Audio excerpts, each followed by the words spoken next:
भेटायला येतील नक्कीच, परंतु माझं कर्तव्य मी पार पाडतोय. या समाजाच्या लेकरांच्या भविष्यासाठी माझा संघर्ष, माझा समाजाशी प्रामाणिकपणा, एकनिष्ठा, त्या लेकराबाळाच्या, मराठा समाजाच्या कल्याणासाठी मी आमरण उपोषण करतोय. सरकार येत राहील, जात राहील, चर्चा करत राहील. मी उपोषणावरती ठाम आहे. रात्री मलाही माहिती मिळालेली की रात्रभर त्यांच्या सरकारच्या, मुख्यमंत्र्याच्या, उपमुख्यमंत्र्याच्या, मराठा आरक्षण उपसमितीच्या अध्यक्षांच्या, आयुक्त, सचिव यांच्या बैठका रात्री झाल्यात अशी मला पण माहिती. येतील, त्यांचा काय ड्राफ्ट आहे ते येतील. मला वाटतं ड्राफ्टपेक्षा 58 लाख नोंदी निघाल्यात, तर त्या 58 लाख नोंदीचे कुणबी प्रमाणपत्र देण्यात यावेत. ज्यांना कुणबी प्रमाणपत्र दिले त्यांना व्हॅलिडिटी देण्यात यावी. हे आदेश, या सूचना प्रशासनानं आणि शासनानं, सरकारनं आणि अधिकाऱ्यांनी मिळून त्या सूचना, आदेश काढला पाहिजे शासन स्तरावरचा. ड्राफ्ट कितीपत अधिकारी मान्य करतील माहीत नाही. म्हणून आता त्यांनी ह्या भूमिकेत यायला पाहिजे. मी काल त्यांना तेच सांगितलं की तुम्ही सूचना, आदेश द्या. जर प्रमाणपत्र दिले नाही, व्हॅलिडिटी दिल्या नाही, नोंदी असून तर तुम्हाला सस्पेंड करण्यात येईल, कठोर कारवाई करण्यात येईल. राज्यभरातल्या सगळ्या अधिकाऱ्यांपर्यंत ही सूचना गेली पाहिजे. तशा जर सूचना त्यांनी सरकारनं आणि प्रशासनानं मिळून जर काढल्या, अधिकाऱ्यांनी आणि सरकारनं, मुख्यमंत्र्यांनी त्यांनी, तर सामान्य लोक ती सूचना, तो आदेश दाखवतील. तुम्हाला आदेश दिला आहे, कुणबी प्रमाणपत्र द्या, व्हॅलिडिटी द्या.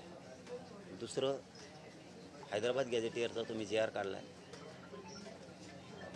त्या गॅझेटियरच्या स्थानिक चौकशीच्या अहवालाप्रमाणे जो अर्ज करेल त्याला कुणबी प्रमाणपत्र द्या आणि व्हॅलिडिटी पण द्या. जर तुम्ही दिले नाही तर तुमच्यावर कठोर कारवाई करण्यात येणार आहे. असे सक्त आदेश, सूचना सरकारनं आणि अधिकाऱ्यांनी, शासन प्रशासन दोघांनी मिळून काढले पाहिजे. म्हणजे ते अधिकाऱ्यापर्यंत आहे.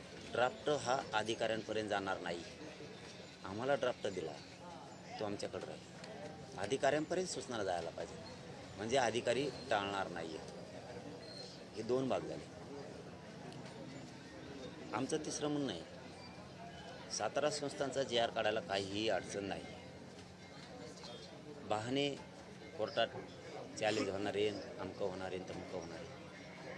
किती चांगला काढला तरी मराठ्यांच्या नशिबात चॅलेंज आहेच.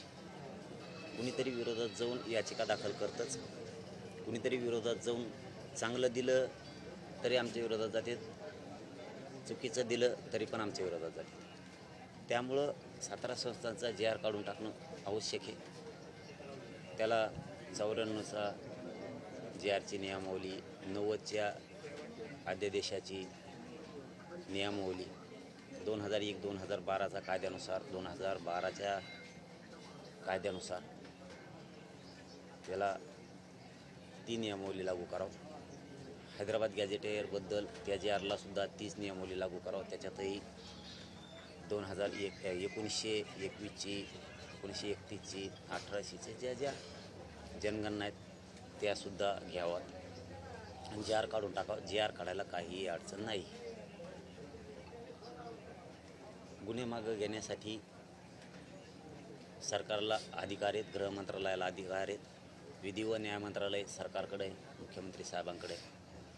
ते कलमा कमी करू शकतात, तीही कारवाई करता येते. बलिदान गेलेल्या कुटुंबांचा विषय तो तर सहज त्यांच्या हातातला आहे. सारथी महामंडळ याच्याबद्दलही आपण बोललो, बार रोज काय बोलायचं आहे, तेच विषय पुन्हा. मराठा आणि कुणबी मंत्रालय स्थापन करणं, एकदा मुख्यमंत्र्यांनी फक्त घोषणा करायची, त्यातही काय मोठा विषय नाही आहे. मराठा आणि कुणबी मंत्रालय स्थापन करण्यासाठी कशाचीच आवश्यकता नाही आहे. शिंदे समितीला मुदतवाढ देऊन नोंदी शोधायला लावायच्या. या जवळपास आपण सगळ्या मागण्या सरकारकडे दिलेल्या आहेत. आता मला वाटतं त्यांनी ड्राफ्ट हा आमच्यासाठी राहील, हरकत नाही, ड्राफ्ट दिला तरी आम्ही स्वीकारू, पण सरकार स्तरावर सूचना जाणं लय गरजेचं आहे. प्रत्येक कार्यालयाला अधिकाऱ्यांवर त्या सूचना त्यांनी काढाव्या. यात एक प्रामुख्याने विषय आहे सातारा गॅजेटचा जो विषय आहे. तुम्ही जे म्हणताय सातारा गॅजेट लागू करा, बाकी सगळ्या मागण्यांबाबत ते पण शिष्टमंडळ समाधानकारक दिसते. मात्र सातारा गॅजेट जर लागू केला तर कोर्टात चॅलेंज झालं तर हैदराबाद गॅजेट बाबत देखील काही चुकीचा निर्णय येऊ शकतो, अशी सगळी चर्चा आहे किंवा अभ्यासकांचं म्हणणं आहे. तर त्यामुळे हे सगळं सातारा गॅजेट कोणचे अभ्यासक म्हणले? अभ्यासक कोण म्हणलंय का? आशात म्हणलंय का असं म्हणतो मी, आडवं नाही बोलत. अधिकाऱ्यांचं ऑफ द रेकॉर्ड म्हणणं आहे. अधिकाऱ्यांचं मला वाटलं अभ्यासक म्हणले. हा, म्हणजे ते अधिकारी म्हणजे ते अभ्यासक त्यांचे होते, त्यांचं ऑफ द रेकॉर्ड असं म्हणणं आहे. आमचे आपले जे अभ्यासक आहे मराठा समाजाचे, जे आर काढायला काही हरकत नाही, फक्त नियमावली व्यवस्थित लावली पाहिजे सरकारने. जे आर काढणारे ते आहेत, अधिकार त्यांच्याकडे आहेत. नियमावली चुकीची लावली तरी होतं. आणि आमच्या अभ्यासकांना माहिती आहे, मराठा समाजाला पण माहिती, कितीही चांगला जे आर काढला तरीही मराठ्यांचा चॅलेंज केला जातो. जसं की गायकवाड कमिशननं 12-13% मराठ्यांना आरक्षण दिलं होतं. मराठा समाज मागासिद्ध करून चॅलेंज केलं. आता 10% सुद्धा SC-BCचं चॅलेंज केलं. मराठ्यांचं काही पण चॅलेंज होणार, लक्षात ठेवा. तुम्ही आत्ता काढला तरी चॅलेंज होणार आहे, तुम्ही 1 वर्षाने काढला तरी चॅलेंज होणार आहे. कारण मराठ्यावर जळणारे तेवढी संख्या आहे.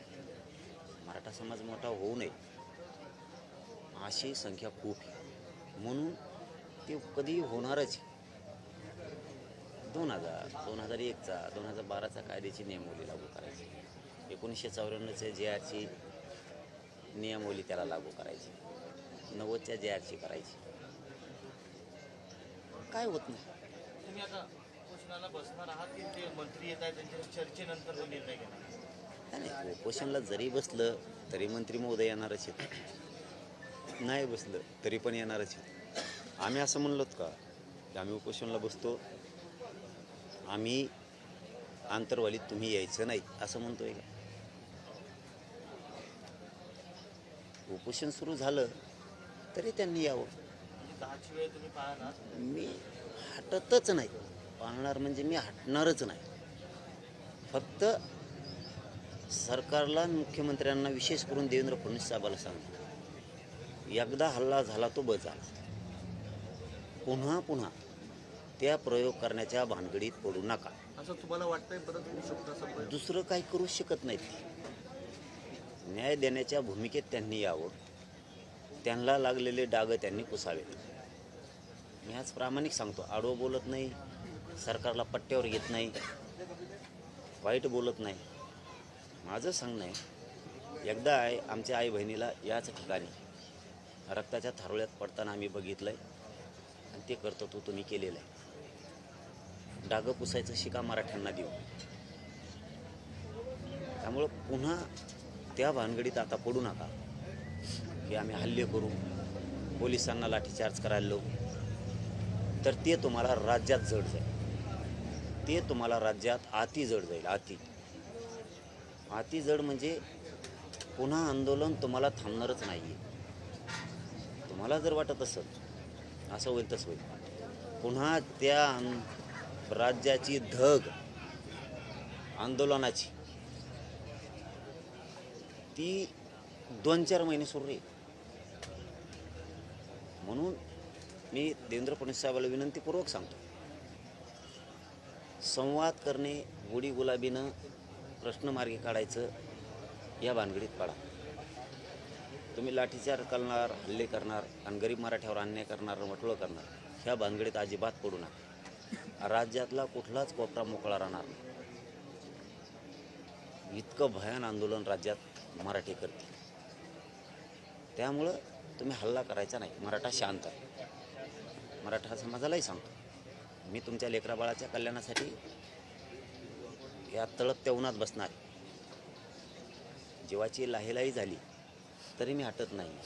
फक्त तुम्ही सगळ्यांनी शांत राहा आंतरवालीकडे येऊ नका, मी लढायला खंबीर आहे, ऊन प्रचंड आहे, त्याच्यामुळे येऊ नका. जर आलेच तर लांबून भेटा, लांबून बोला, छत्री आणा, पुन्हा वापस जा, ये जा, तुम्ही मला बघा, मी तुम्हाला बघल. पण आपल्या समाजाच्या लेकराचं कल्याण केल्याशिवाय मी थांबत नाही आहे. मराठा समाजाने घरात बसून आपल्या लेकराला न्याय मिळणार नाही हे मात्र लक्षात ठेवा. तुम्हाला काही अशा काही इनपुट्स आलेत का किंवा तशा काही नोटिसा वगैरे आलेल्या आहेत का की तुम्ही आंदोलन करू नये, लाठीचार्ज करू किंवा अशा काही माहिती वगैरे आपल्याला मिळाली का ज्या पद्धतीची आपल्या भूमिका मांडताय आपण? आपली 3 वर्षापूर्वीचीच आपली परवानग्या अमकं तमकं आहे, स्थगित केलेलं आंदोलन आपण 3 वर्षापासून करतो. त्यामुळं नोटिसा असं काय नाही आहे. मी फक्त अनुभव सांगितला. मी फडणवीस साहेब तसं करतील, पण मला दुसरी पण शंका आहे की आता फडणवीस साहेब नाही करणार. कारण त्यांना एकदा एक हल्ला केल्यामुळं त्यांना पण कळालेलं आहे किती मोठा डॅमेज बसतो. त्याच्यामुळं पुन्हा पुन्हा ते मराठ्यावर हल्ला करतील असं मलाही वाटत नाही. पण तरीही मी बोलून दाखवलं. अधिकाऱ्यामार्फत तुम्ही एखादं पाऊल उचलताल तर ते तुमच्या अंगलोटी, अख्ख्या सरकारच्या अंगलोटी होईल. अख्ख्या एका दुकट्याच्या नाही तर अख्ख्या सरकारच्या अंगलोटी. आणखी एक प्रश्न असा उपस्थित होतोय, विखे पाटील येत आहे पण शिवसेनेचे कोणताच नेता इथे येताना दिसत नाहीये सत्ताधारी. आता मी चाललो की तुम्ही चला ना काय? हा, मी चाललो की तुम्ही चालायचं काय? पाटील, एक प्रश्न असा आहे की विखे पाटील येत आहेत, यापूर्वी अनेक नेते येऊन गेले, मंत्री येऊन गेले, ते आता परत येत नाहीये आणि शिवसेनेचं कोणी दिसत नाही, फक्त भाजपचेच लोकप्रतिनिधी येत आहेत, शिवसेनेचे कोणीच मंत्री येताना दिसत नाही. मला वाटतं मला नाही त्या भानगडीत पडायचं. त्यांचं अंतर्गत काही असू शकतं, पण मला त्यात नाही पडायचं. भाजपच्या मंत्र्यांनी मराठ्यांचं कल्याण करू द्या किंवा शिवसेनेच्या राष्ट्रवादीच्या करू द्या, मला माझ्या समाजाच्या लेकराबाळाशी देणं घेणं आहे. त्यांनी GR काढावेत. भाजपने काढले तर काय ताण आहे आम्हाला, काय अडचण आहे. शिवसेनेचेच पाहिजे तर राष्ट्रवादीच पाहिजे असं काय नाही. त्यांनी GR काढावे आणि गोरगरीब मराठा समाजाला न्याय द्यावा.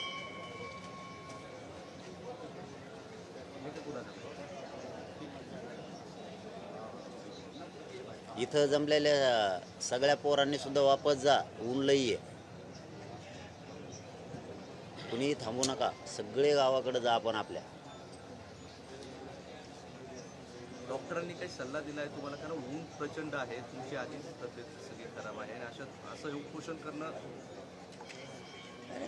डॉक्टर तर म्हणणारच, पण आपण उन्हाचा विचार केला तर आमच्या पोरांच्या मराठ्यांच्या करोडो लेकरा बाळांचं उन्हाळाच केला ना. आपण कोणत्या उन्हाचा विचार करतो? आपण ह्याच पिढीनं लढलं तर पुढची पिढी सुखी समाधानी होणार. आपण जर लढलो नाहीत तर आपल्या नातवाचं, आपल्या पोरांचं, पोरींचं वाटोळं होईल. याच पिढीला कठोर आणि कणखर व्हावं लागेल एकजुटीसाठी, याच पिढीला, तरच न्याय मिळेल. आपण जर ऊन, मुसळधार पाऊस म्हणून जर घरात झोपलो, आपल्या डोळ्यानं आपल्या पोरांचं वाटोळं झालेलं बघणार आहेत आपण शिक्षण वाचून नोकऱ्या वाचून. त्यामुळे आपण 8-10 महिन्यातून एकदा सज्ज झालं पाहिजे लढण्यासाठी, संघर्ष करण्यासाठी.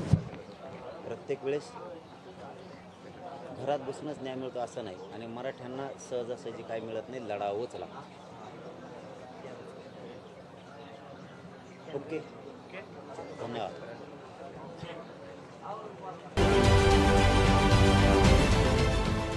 देश विदेशातील प्रत्येक घडामोडींचे लाईव्ह अपडेट मिळवण्यासाठी आता साम टीव्हीच्या सर्व सोशल मीडिया प्लॅटफॉर्मला लाईक, फॉलो आणि सबस्क्राईब करा. तसंच सर्व नोटिफिकेशनसाठी बेल आयकॉन प्रेस करायला विसरू नका.